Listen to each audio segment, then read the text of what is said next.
Well. Look who we've got here. Mate, it took something special to bring me back, and we've got something special today.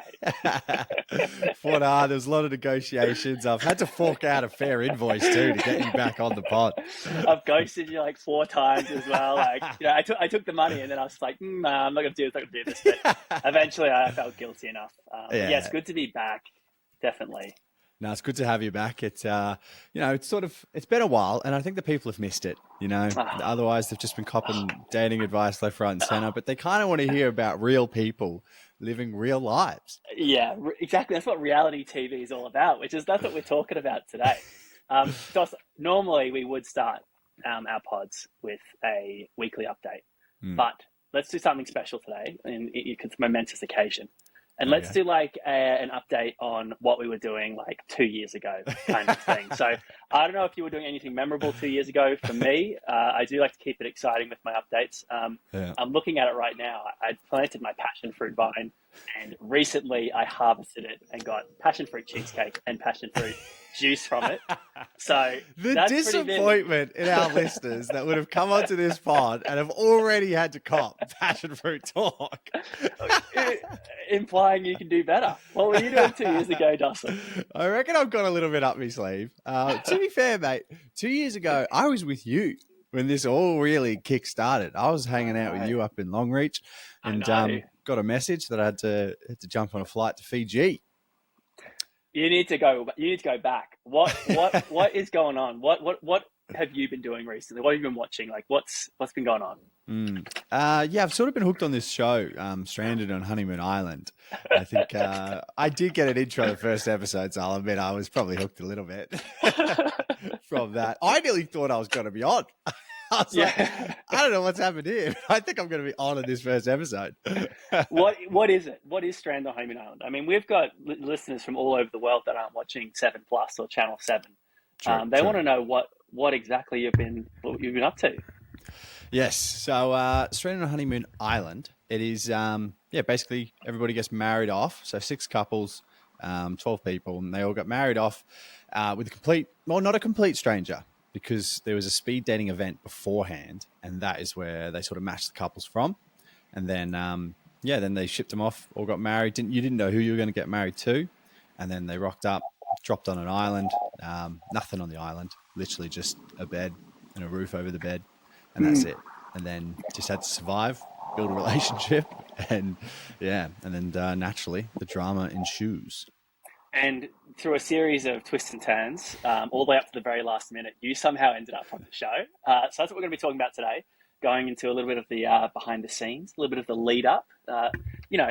It's you and someone else that are watching the show. I think we can safely say there's not too many people out there that seem to be tuned in. But the pod's coming. It's coming for Stranded on Honeymoon Island. We might actually pip them. Question number 1. What has a bigger listener base or viewership? Our pod or Stranded on Honeymoon Island? Yeah, we only accept answers on our platform, on our Instagram. Trust Us Network. Yeah. Now, before we jump into the questions, I have a bit of a conflict of interest. I'm a bit of a fiend for reality TV. It's I don't know how it happened. It's a bit embarrassing, but I love competition reality TV mostly. And while Stranded isn't exactly a competition, it kind of is. You want to be the best couple, or you want to find love. There's like something to gain from it. So I'm a sucker for it. Love shows like this, and I want to chat with you and get the nitty gritty, the drama, the hot takes. So there's that part of me.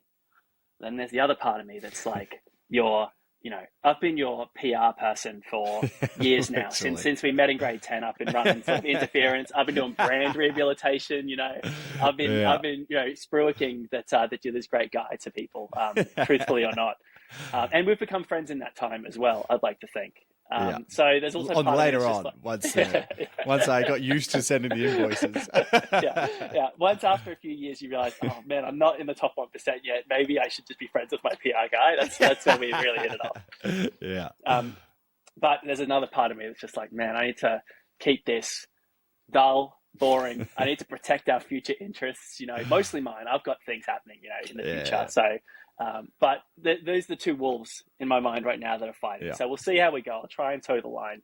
But let's jump into it. Actually, I haven't signed any NDAs, so I can say whatever I want. Quite frankly, Doth, the onus is on you to tread the company line. Mate, everything right? you see on that show is absolute truth. Absolute truth. Well, there you go. That's a good start. If I ask you a question, Dos, that you think is a little bit, can't really talk about that.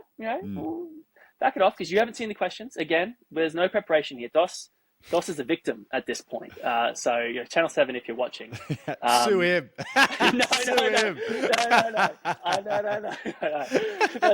was a moment where I was just like, man, like, look, it's not going to happen, but man, this can ruin my life. No. But if I do ask you a question, you can use our safe word for today, which is Jim Jeffries 1% Club, and you'll silence me like Channel 7 successfully silenced your show when they bounced it from prime time to the graveyard shift. Okay, so if I ask you something Jeffries. Just say, Jim Jeffries 1% Club, and we'll just carry on. I'm happy to. I won't. Then we'll wait an hour and start again. All right, Dossel. Let's go into my first question here, which we've already covered, which was the bigger audience question. But when it all started, you were applying. You applied for the show. What on earth possessed you to apply for this show? And what was it like in the lead up to the speed dating? Yeah, well, it was sort of like, I do a lot of things for the plot. You just sort of go with the flow, see where it takes you. And it popped up as I got back from South America. So I just spent like 3 months traveling. And this popped up and I was like, hey, you get to go to another country. And I was like, oh, well, I'm in the mood for that. And then they're like, and I also kind of feel like I'm the kind of guy that my life's weird, unexpected. You don't know what's going to happen. Maybe I could find love on something like this. Like, I was like, maybe, just maybe. So that was just in the back of my mind. I was like, all right, let's do it. And then you enter the process and it sort of just keeps rolling on. And I don't know, you don't really get hope at any point because you just like, there must be heaps of people applying for this sort of stuff. And you just sort of roll on different stages. And then all of a sudden they were like, hey, we want you in the speed dating. And I was like, oh, okay, this is starting to get real pretty quick. So yeah, up in the speed dating.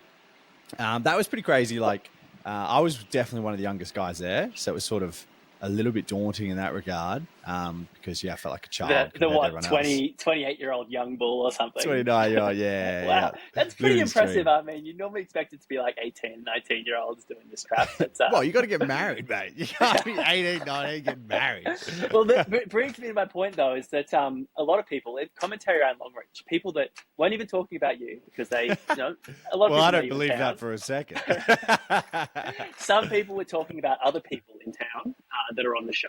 And they were surprised. They're like, oh, actually, that person, I don't know if we can name him, but that person. Yeah, we can name Byron. He's a legend. Byron. Yeah, Sparky, he's everywhere. Sparky with a heart, Byron, who I haven't actually met yet, funnily enough. We've been in this town. He's been here for years. I've been here for years. We've never crossed paths. So he probably hangs out with like the cool kids, and I'm sort of a new dad kind of vibe. But people said, well, he's not an actor. He seems like a pretty, reasonable, down-to-earth kind of guy. They were surprised. They didn't know that people like him ended up on shows like this. I don't know for Byron. So maybe his other friends were just like, oh yeah, of course he would go on this show. Like, yeah. But you went on there with intentions to potentially actually find love. Yeah.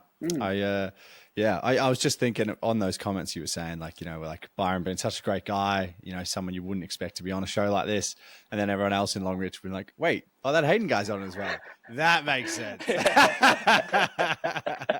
They're yin and yang. They counter each other out. Literally. Some actors, some genuine people. So I sort of, I always go into things with hope. It's a blessing and a curse. But yeah, that was very much my, I guess, hope. And then got on to the speed dating. Meet 19 girls, sort of run through them all. Run through them all. When does that get aired? Is this why they moved you into the late night shift, the late night slot? It's in there after dark. Jesus. Yes, no. So 2 minutes with everyone. Oh shit, this could be the same thing still.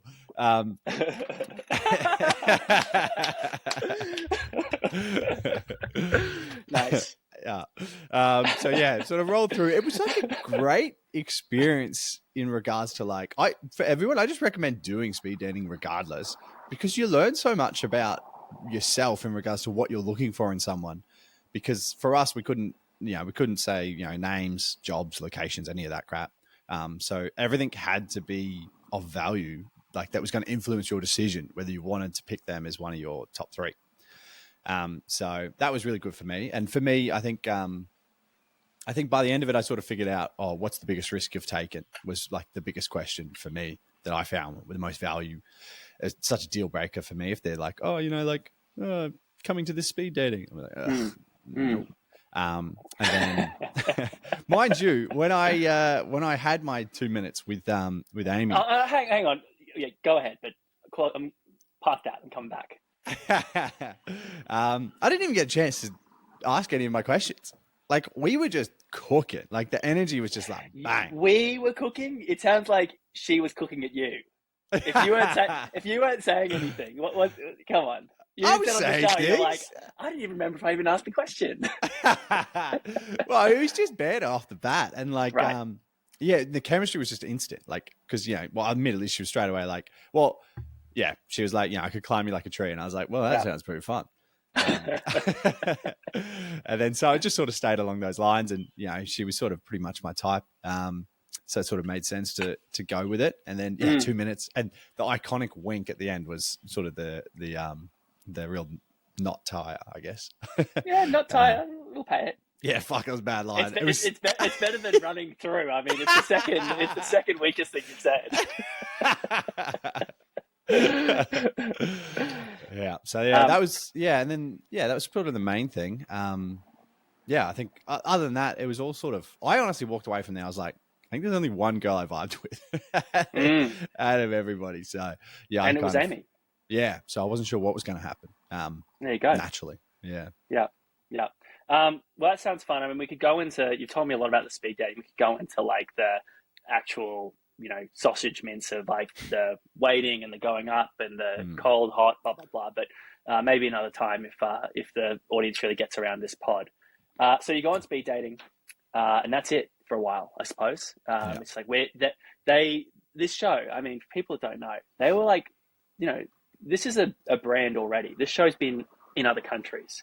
They were hyping this thing up as like the MAFS, the new MAFS, the tropical MAFS, the MAFS Meet Survivor. That's what it was, which is massive. I mean, those are two big reality things. Funny enough, I haven't actually watched MAFS. For all my reality TV viewing, I can't bring myself to do it. It makes me feel too negative. It makes me feel bad. So anyway, so they put all of these datas and their experience into their little mechanism that pumps out good relationships or good drama or toxic explosions or whatever. And you're just waiting. And you hear that you didn't make the cut. Do you find out you're not on the show? I don't think we can get into that sort of side of it. What's you say? Jim Jeffries on the 1% Club. Give us an hour. Okay. So fast forwarding then to getting the call. Can you talk about getting the call to come out? Well, I've always been waiting for my time to come out. I didn't think the podcast was going to be it. I think, I just got the call. And then, I had to be on a flight to Fiji pretty quickly. So I don't even know if I can really talk about that side of things. Okay, great. We've got a lot to talk about, clearly. Jim Jeffries and the 1% Club. All right. Yeah. So can you talk about what you were doing overseas before you went on the show? Or is that top secret too? Just talk about the show. I've got more questions. Who cares about sitting in a hotel? hey, I don't know, you could have found love in the resort. I don't know. Probably can't say that. Probably can't say that. Anyway, look, let's get then to the big moment that happened last Tuesday night. Or actually, on that, I couldn't have found love while I was waiting to go on because like I couldn't have contact with anyone. Like I was hidden. I was this is interesting, mate. Yeah, I thought of it. I was like, okay, fuck, that's not bad. Like they had to hide me from everyone, like the production crew, everyone. So there was only like certain people that knew, and then we had to like power walk through certain areas and just like get in my room, just lock me in my room. That's elite. That's awesome. That's awesome. Yeah. So that was kind of cool. So that brings us to episode 9, actually. You mentioned that you'd popped up a number of times, a surprising amount of times prior. Yeah. You were kind of like a narrative point the whole way, which, I don't want to gas you up, but man bun salmon jacket. Man bun salmon jacket. Is it salmon jacket man bun or man bun salmon jacket? I feel like they changed somewhere along the way. Yeah. Because like otherwise for short, just salmon jacket or man bun. Yeah. How did you feel about your reception, your portrayal? It's all about your hair. It's all about your jacket. I mean, that's your identity now. Yeah. How did you feel about that being what they honed in on? Well, we're still living with the pink jacket, the salmon jacket. Hey, it's pretty sick. It's really cool. It's not bad. It should make a vested version of it, I reckon. Trademark it. It was funny watching all the, I guess, little clips they had of me and the focus around the hair, which was pretty iconic. Like, yeah, I got so many snaps from the boys just being like, what are you doing? Why are you brushing your hair on my fucking TV? I've written that down, like brushing his hair. I'm like, man, you were going at that thing, man. Like that was dry brush too. I didn't know what I was doing. I was like, okay, let's just brush my hair. Yeah. But positive, negative, like were you sort of like, this is you on TV? Like, how are you feeling? No, I was chilling. That was got some bangers from my intro as well. The footy set. I mean, worried. Oof. The footy set. The song's kind of annoying, I'll be honest. I wish they picked like closer Chainsmokers. Like, did you get Midnight City? Oh, true. I would have loved to see that. That would give me goosebumps because that's kind of like it's an iconic DOS song. Yeah, it is the Top Gun song though from Maverick, the second one. Have you not seen it? Yeah, when they're doing the shirtless on the volleyball. No, they do shirtless gridiron in the second one. Right. Is it really? Yeah. Oh, cool. That's what I mean, man. Put some respect on my name. all right. Cool song. I can't say it's all good, I mean, I have to take some criticisms. So you have also popped up on the Stranded socials at this point. Some comments from really nice people, probably people you know mostly. There was a lot of comments around Amy, Mike, and your love triangle, directed at Amy and directed at Mike, who are polarizing characters, I think would be safe to say. Would be truthful to say. There was one comment where Mike actually says that Salmon Jacket Man Bun looks like the type of guy that cries after sex. I want to know, and I think the viewers want to know, how did he know that? And how did it feel seeing some of the comments about yourself? Lisa Carroll popped off. She's I don't know who she is, but she was going to shout outs to these fucking trolls. What the fuck? These are your fans now, mate. You're not above them, mate. You're not better than Lisa Carroll and Mike from the show. This is your kid. People are allowed to comment. They're allowed to have a crack. I think some are right, some are wrong. Was Mike still on the island? Like, how did he know that? There's just salt in it was salt spray from the ocean. That's what it was. Yeah. Okay. So you're on the boat. What do you know as you're heading to the island? Are you like, I'm going to see Amy, or am I going to see number 73 who was whatever, something was run something through. Yeah. No, I just knew nothing. So all I knew was that there was no husband there anymore. Yeah. So, so basically I could just, on the edge of the boat, I could see. I was like, okay, she's blonde. I was like, right, tick. And I was like, okay, she looks pretty small, but it's hard reception-wise. I'm like 200, 300 meters out. Everyone looks small 300 meters away. Yeah, literally. I was like, I know she's not 6 foot. Is she an ant? What is this, an island for ants? Literally, I knew nothing. No one told me anything. They didn't tell me who it was going to be. There was no clues. There was a lot of side eyes when they were like, who do you think it's going to be? And I was like, Amy. And they're like, oh. I was like, what does that mean? Is that confirmation or am I wrong?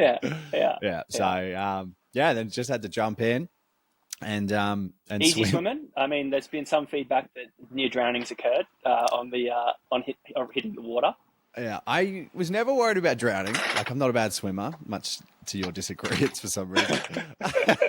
But yeah, the boots was tough, full kit. Obviously, I had to take the jacket off as well because it was so tight on my shoulders. Not anymore. Yeah, and I just would have ripped it. So I was like, "All right, I'll take it off." And then I'm swimming with one hand in boots, 200 meters out, and my hair was in a bun. But by the time I'd sort of dived in swimming, it was sort of half coming out of the bun.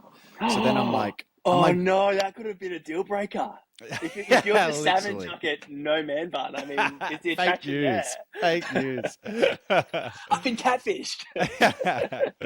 So yeah, just swim my way in, and then like as I sort of like, you know, the hair's coming into my mouth now, and like I'm struggling to breathe. I was like, jeez, and I didn't want to step with the coral. Because, like, that's it. I don't want to do that. You know, you're taught that in Queensland. You never step on coral. Yeah. And then, then obviously I realized I was like swimming through this channel. And then I was like, there's no way to get to shore without stepping on the coral. So I was like, all right, here we go. And I had to get on. And then it was like knee deep. And I was like, fuck, this would be a lot easier. Because I'm exhausted by this point. And then, she comes running out. And I tried to do like a little hair flick. Thankfully, they didn't put that in there.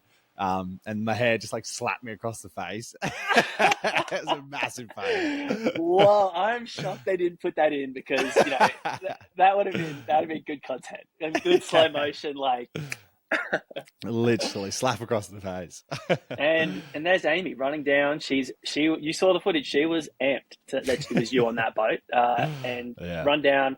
And looks like did you get straight into making out? Did you get a big hug first or? Well, come on, man. It was a hug first. I had to get to know the girl first before any of that business.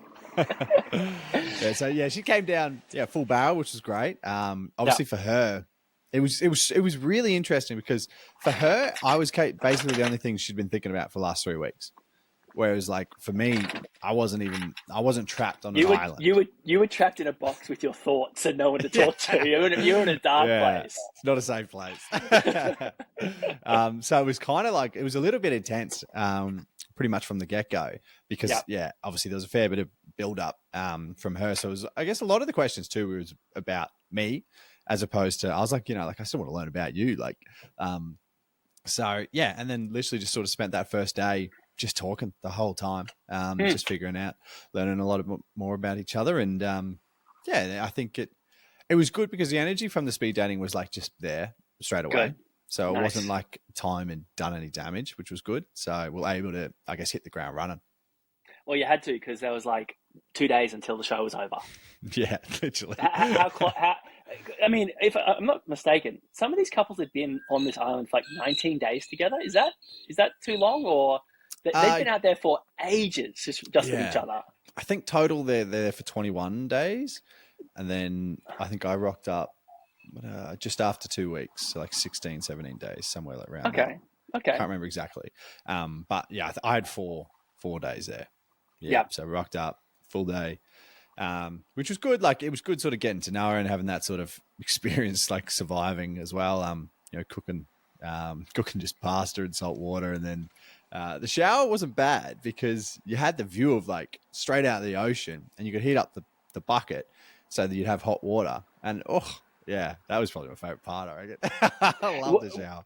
What you touched on them a little bit, but what were the survival elements like? Like, were you being tested, or was it mostly like the producer was like, "Oh, mate, there's a fire over here if you want to go and cook something on it." Like, it wasn't too bad for me because like when I got there, I think there was sort of like a crate or something must have rocked up for Amy, so she had a bit of like a welcoming food to cook. So we had like a nice dinner. Still, pretty, there's like sand in everything. Like, everything you eat has sand. And then you got to hide everything else from the ants. And then the watermelon with all the ants on it. I was like, wow, I can't believe they used that footage. I kind of wanted more of that watermelon too. It's a bit filthy. I think I saw that ant from the boat. That bastard. And then obviously the second day, that was where a lot of the drama really kicked off. We're So talking Couples Cove. we're talking Couples Cove. Yeah. Day 2, Couples Cove. Right. Yeah. And yeah, that was tough viewing, man. That was. I mean, I'm not a confrontational guy. Like, obviously, when there's a time and place to stand your ground and have a chop, but you prefer to come from I prefer to know where I'm coming from, kind of thing. Whereas you pull up, obviously, that was already on the island. It seemed like some of the other couples weren't super. Well, Sam, let's just say, was not a big fan of Amy, and there was already kind of a hostile situation ready to go for Amy, no matter what. Yeah. And then on top of that, he loses his mate Mike, and you pull up on the island. Was it? I mean, even when the boys were hanging out, I mean, it didn't look fun, man. It looked kind of like it was. It looked really negative. I wouldn't say negative. It was kind of awkward a little bit. Yeah, I think because Sam was leading the chat, sort of on my arrival, and I don't know, when he talks, it's funny because the footage they showed of him asking a question and me answering, and then him just not following up. Thinking, processing what I said. Yeah, and I was like, interesting. What is this conversation? Are we talking or what? Yeah. Yeah. So that was kind of funny. And obviously Chad, legend, Byron, legend, Manny was good too. I also shout out to Byron because this got glossed over. But the way that he just remembered my name instantly, and everybody else had forgotten, I heard that, and he was just it's Hayden when Manny forgot, and I was just like, geez, that's just a sign of a good bloke. That's underrated, proper trait. Good bloke moment. For him. That's brilliant. Okay, because Byron, we'll touch on this. I mean, he's from what I can recall, he's pretty much had a hero edit. He's probably a good bloke by all accounts. They've given him a good treatment, the old producers, because they could probably do anything with anyone. So I mean, you got to get lucky still to get a good edit. Did you get a chance to actually hit it off with any of the guys? If Byron was a good bloke, and Chad was a good bloke, it doesn't seem like any connection was made between you and the guys based off of the show. That's just the viewing experience. It was you're sitting there, Sam's wide-aning your whole chances. Everyone's just kind of confused and not saying much. I don't know. Yeah. Was there a good vibe? It was pretty accurate, to be fair, the way it's shown.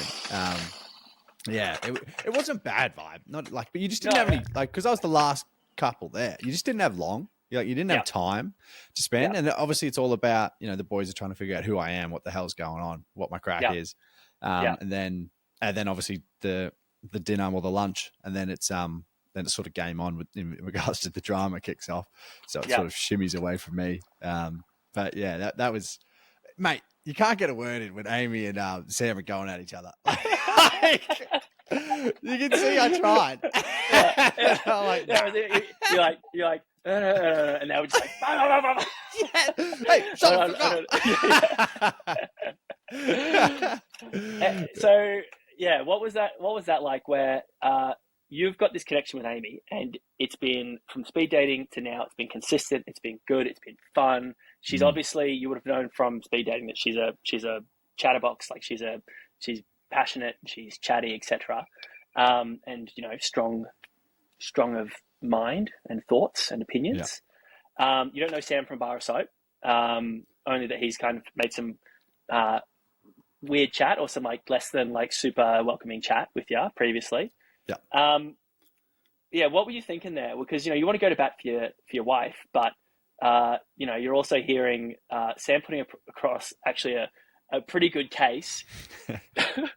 Maybe not actually a true case, but definitely a good case. What was that like? Yeah, it was tough because I can only go off what I kind of see. I've only met Amy the day before. I've met Sam 10 minutes ago, and then they're just fighting. And I'm like, what? What is going on?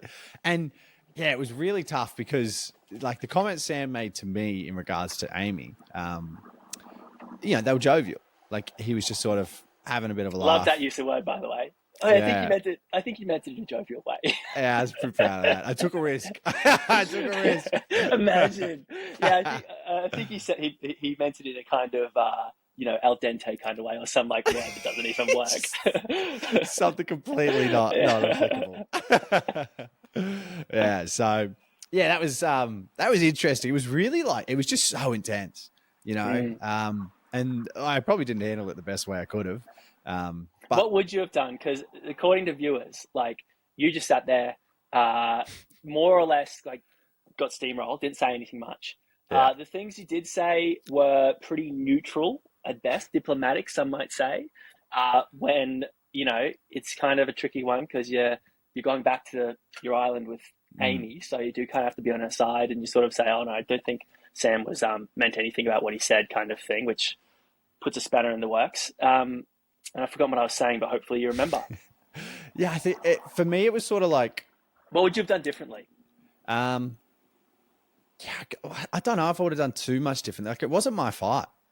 Yeah. Like, it had nothing to do with me. Oh, it did a little bit, but what did have to do with me, I commented on, and I said it was a neutral response because it was a pretty neutral act. I didn't think, I didn't know Sam at this point, so I had no idea what he'd done, what his previous history was, what the couples codes before that were like.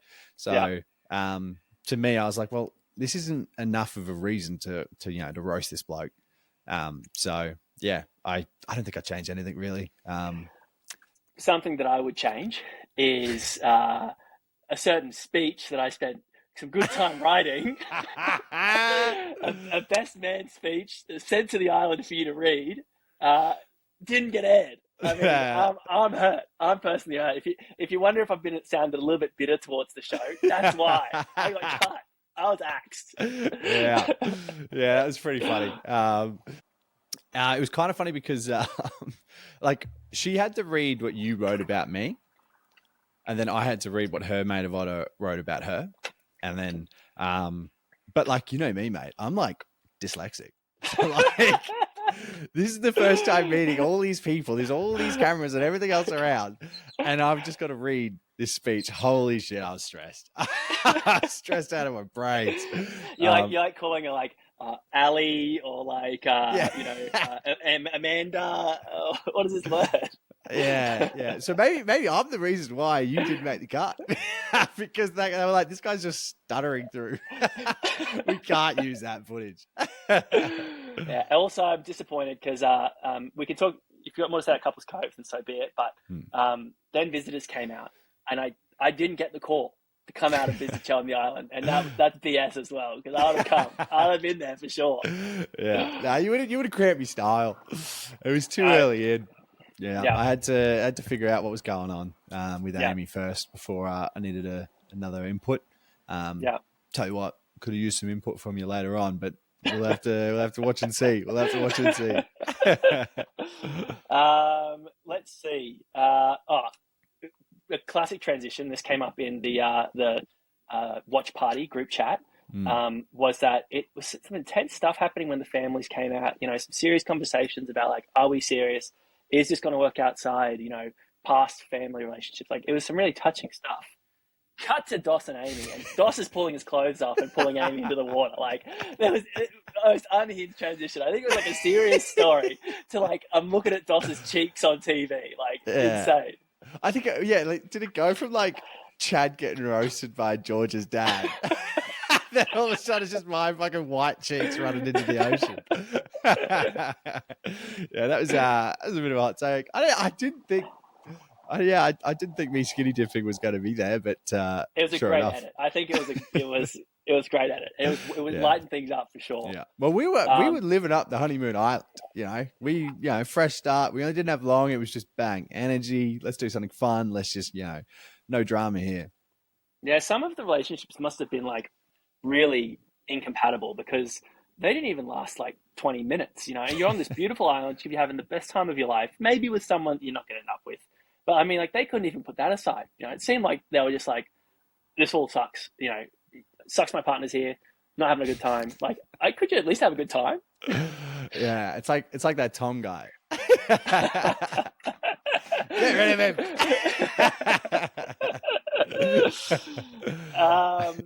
Another thing that happened was Amy, it seemed like, was moving very fast for you at the end of episode 10. Your comments were very like getting cold feet. The commitment phobe was really starting to come out. I mean, Bree was a commitment phobe from the start of the season. You were starting to look like the commitment phobe at the end of the season. What was that like? Was it a love bomb finally coming back your way? There was definitely a love bomb coming my way, for sure. Probably nuclear.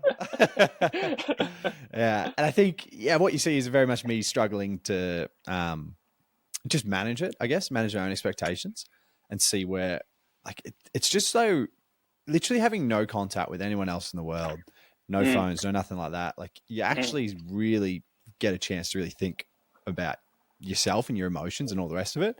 So, yeah, I think a lot of it was just me processing, hadn't been there that long and had to make some pretty big decisions. So yeah, we'll see what happens next week. How'd you feel about your shirtless shots? You got your kit off fairly quick, not just skinny dipping, but the shirt came off as well. How'd you feel about that? Not bad.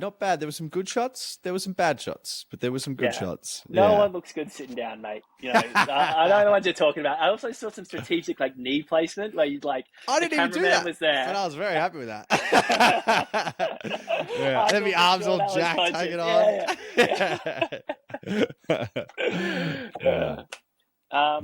Now there's a lot of questions I've still got. We're not done yet. This is part one of a two-parter, possibly not a two-parter, let's just face it. I can't afford to pay you for another pod. And there's episodes 11 and 12, the final episodes coming out on Wednesday. Tuesday, 8:30. Back to back, baby. That's going to be a fun night. Yeah. Are you looking forward to it? Yeah. Hell yeah. There's a lot of questions coming my way, and I'm like, people, you just got to see. You got to see. It's very different. Yeah, I reckon. It's not what I expected, and it's not what I don't think anyone else would expect it. So that is the most cryptic, confusing. It sounds good. It's a good sizzle for sure. I can't imagine it's going to be. There's a lot. That's a lot. It's pretty exciting. Dos. Yeah. No, it should be fun. Should be very fun. I don't think there'll be any more of my naked butt though. So true. Sorry about that. Sorry for the peeps tuning in just for my tush. Yeah. Well, that's good. Frankly, I hate that I was sitting there, I was taking notes when you're naked on the screen. I'm just like, man, this is not what. I'm sitting watching this thing. I'm bottle feeding my newborn. Dos is his kid off on TV. I'm like, this isn't how it's supposed to be. That's your Uncle Dos. I have given her some of those. Darling, you must never go on a show like this. So whatever Uncle Dos says, do not follow his footsteps. Find love, man. She can find love. My sister had to watch my stripping scene with my parents. They were down, and so they were watching it all together. And I was like, she messaged me straight afterwards. She's like, what "You the son hell, of a man? bitch." I was like, it's actually made my day knowing that happened. I can imagine the squirming that was happening. We'll get back into it after the final two episodes. Game begins. See what happens. Does Dos find love?